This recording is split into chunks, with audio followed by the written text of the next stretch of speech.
because one thing here everybody knows is that working on the Viper at any time, and even on this team starting it, was the opportunity of a lifetime. Absolutely. Everybody that's here. And Helen, I love the fact that you do run into people. I've run into them all over the world that have worked on the Viper. Okay? Yeah, that were on team. But you know what? I think that is so cool. Because a guy who did a 2-hour test in the Viper lab to make sure we had the right coverage. He worked on it. And he is proud of that. And even that 2 hours was, it was his option. He had the hat, he had the coat. He might have spent $200 in the gift store because of that. He wasn't supposed to be. He was doing one of us a favor. Yeah. That's the beautiful part. Yeah. It never showed up on the books. Yeah. But those guys that, I mean, and they saved us because having guys like that were part of the team for even 2 hours, you know, and I love that when I do run into guys who are like, you know, yeah, I was in the Viper. What did you do? You know, and I find out that they did some obscure thing, and it's like, that's really cool. Right, exactly. The thing that comes to mind was early in the program we were building the VMO cars, and we were short of Targa bars, and Roy had said we need 7 of these Targa bars, and I said, well, I weld aluminum, but I welded a whole lot better after a few cocktails.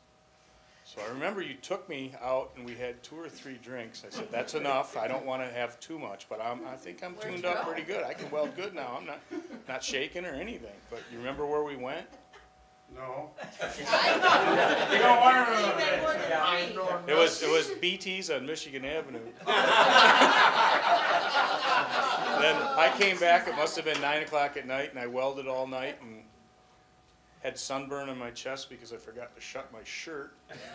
But it was like 7 o'clock in the morning. There was a there was a pile of parts, and I said, "Here you go. I'm going home." But that was a pretty cool. I told a story. I was on early in the program. We had just released a bunch of the cars, and one of Roy's demand was, "Okay, you guys will answer the telephone calls from the dealers, deal with the team directly." So I'm answering this phone call from this dealer. I was telling some of you guys this story that this dealer called, said, yep, I've got a customer car and I had a little bit of a fender bender, so I need a few parts. I said, oh, okay, all right, what do you need?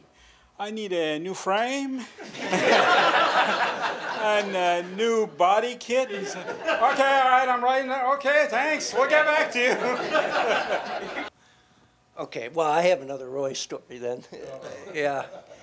So, you know, beyond the car, which was all cool, I think one of the main outcomes that came out of the vehicle, or out of the whole program, was the development in human capital.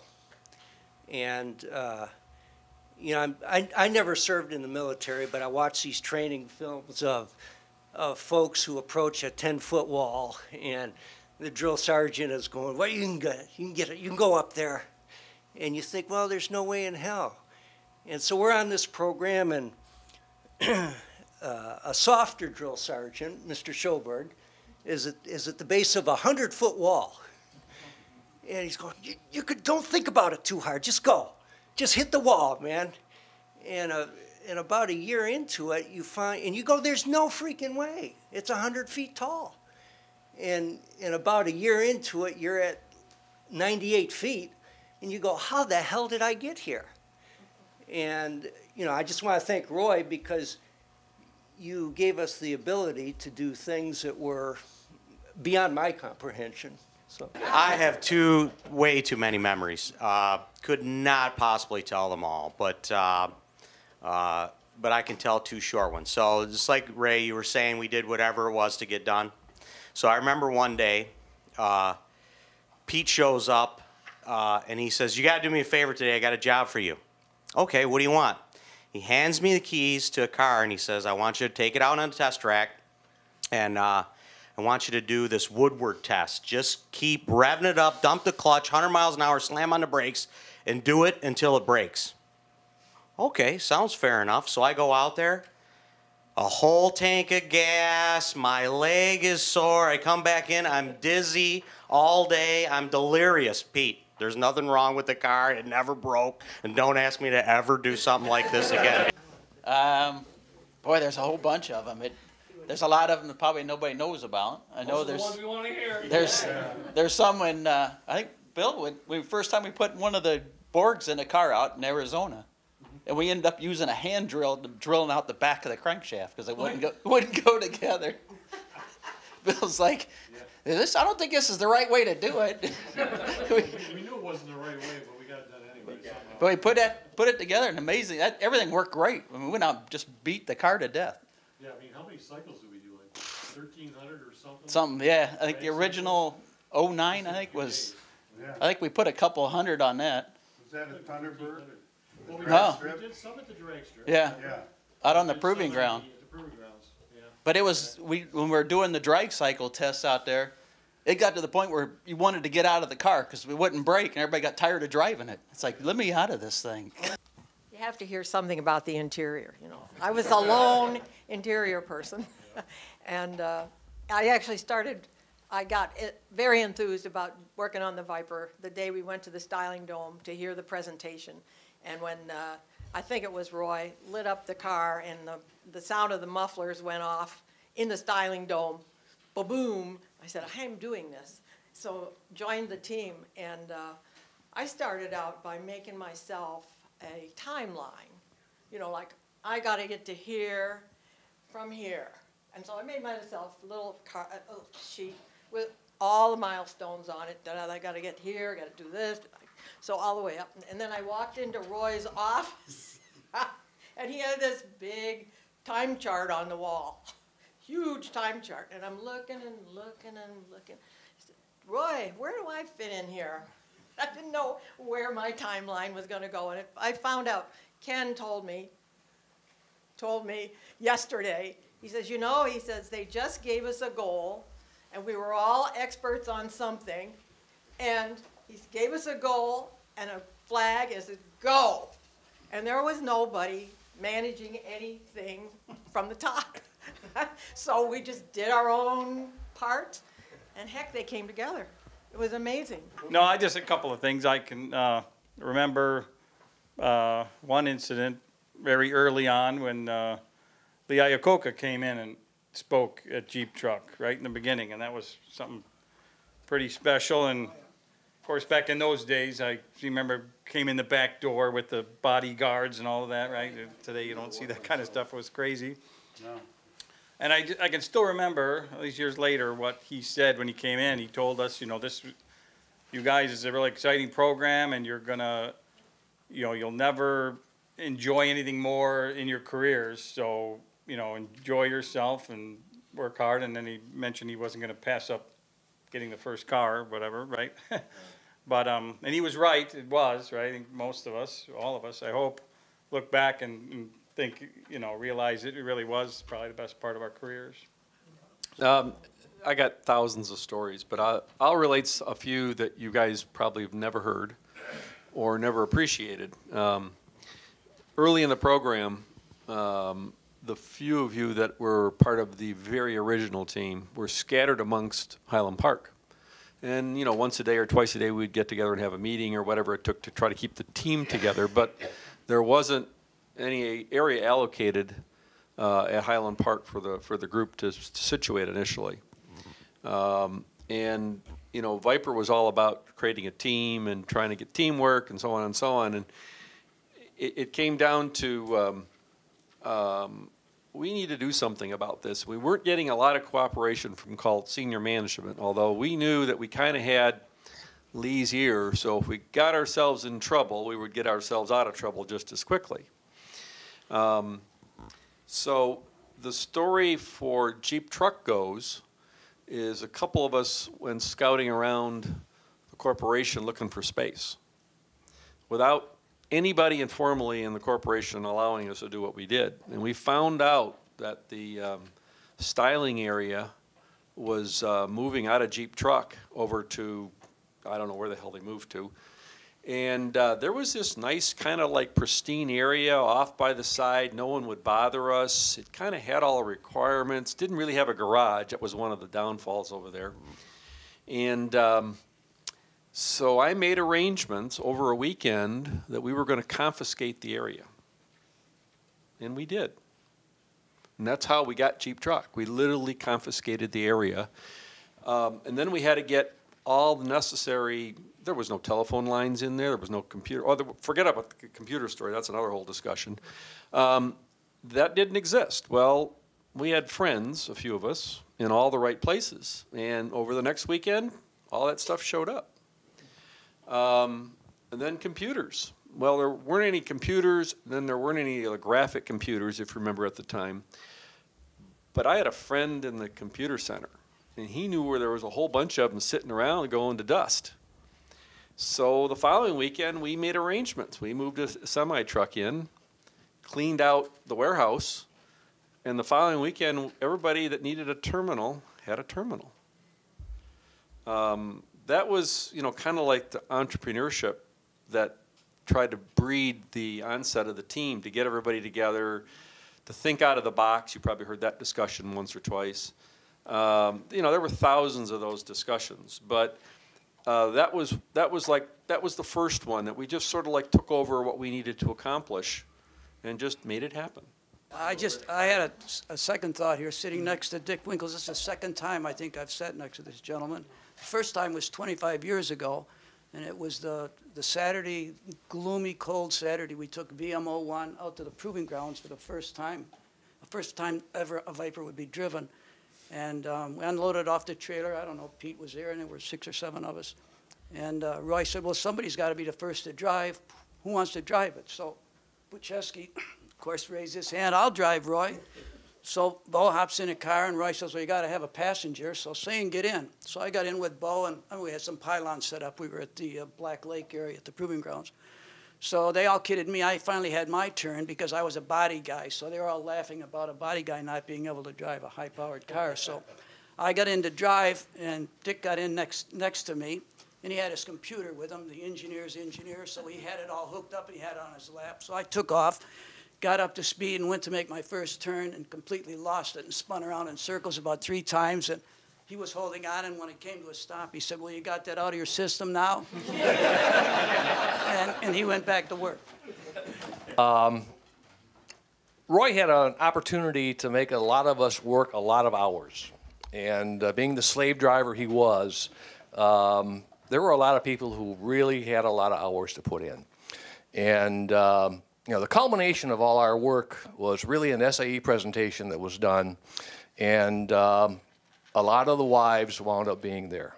And the one I remember most distinctly was Dick Winkles' wife. And her name tag said, Viper Widow. But I think the most important thing it said, and I want to thank all of you for coming, and the wives, but you really made it happen. I didn't do it. I keep hearing my name, and I didn't do it. You ladies and gentlemen did it.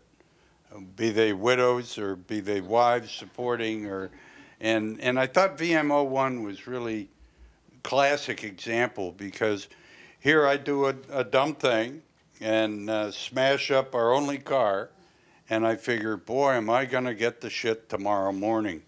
And we got that car back that night, and you guys worked on it, had it back together in the morning. Security came in to read me the riot act, and they said, I want to see the car.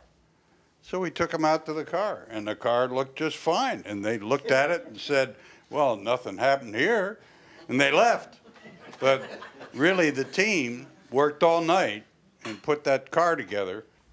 Just to piggyback on what you were saying, Pete, when I first interviewed Roy for the job, it was, if I remember, it was a Friday, and I think the interview was like, I don't know, whatever, 15 minutes or something. No, and it was before. I think it was before we moved up to the second floor. I think we were in a temporary location, if I remember, and I think the first thing you said is, "So, can you steal?" Yeah, I think so. Yeah. I want this job. Yeah, I can steal. Sure. So it's like, all right, that's that. So I go back to my department, to my manager, and so how'd it go? And I think I think it went okay. I'm supposed to start Monday. I think that's good. We had all these benchmark vehicles. Remember the 928, which I really loved, which we borrowed? Yep. You had a Mazda RX-7. We had a Corvette. We had a Cobra, and we had a 300ZX, yeah, which was a pretty neat car. No, wasn't it? Yeah. No. Super 7 we had? That was an interesting. Yeah. Well, and I was trying to figure out how to make the suspension, especially, work with these super wide tires that no car in the industry had ever had. They were from a Formula One Grand Prix car, and the rear ones. And finally, Larry, I talked to everybody I knew that knew anything about suspensions. And finally, Larry Rathgab gave me the tip. He said, "You're going to have to find out yourself. You need a test car." And I said, my benchmark car for the brakes was that Porsche 928, which had fantastic brakes. And I cooked up a braking test, which was from 100 miles an hour to 0, and get back on the gas and get up to 100 miles an hour as fast as you can, and back down to 0 from 100 miles an hour 20 times in a row. And that Porsche clicked it off like it was gangbusters. And I wanted some fantastically big brakes on the car. You know, we had Jeep Truck, the V10 guys wanted to do their thing, and Royer wasn't sure what to do. And all I knew was, I knew Dick and I knew Bob Zemus, and I said, we need cell 13. If we got cell 13, we've got some control over the program. Otherwise, we're just going to get screwed by Jeep Truck. And I went and saw Chris Theodore, and Theodore said, well, what do you want? And I said, I want cell 13, and I want Winkles. And he said, well, when you're through with them, will you give them back? I said, yes, but we never did. We went to France. You were doing a preview in France. And in the morning, you had to take half a dozen Red Vipers to a gas station about 5 miles away from where the team was. And he'd run a Red Viper over there, fill it up with gas, and then come on back and go get another Red Viper and run it back, and then go back and get another Red Viper. Nobody had ever seen these cars before. And the guy in the gas station is going, this is a beautiful car, but the gas man is not so good. Well, I'd like to tell one from the trip. And Neil is right. They hate him in France because my experiences in France were a lot different, but they really do. And we didn't have really good paperwork for this car because it was a prototype. And we came to a checkpoint on like their interstate, a toll booth, yeah. And Neil, I drove most of the time in between locations because Neil didn't like that. And I liked driving down to Ferrari because we went with the Brembo people and we went 130 miles an hour for over an hour, couple hours on end, and I'm driving 130 miles an hour and the cops can't do anything about it.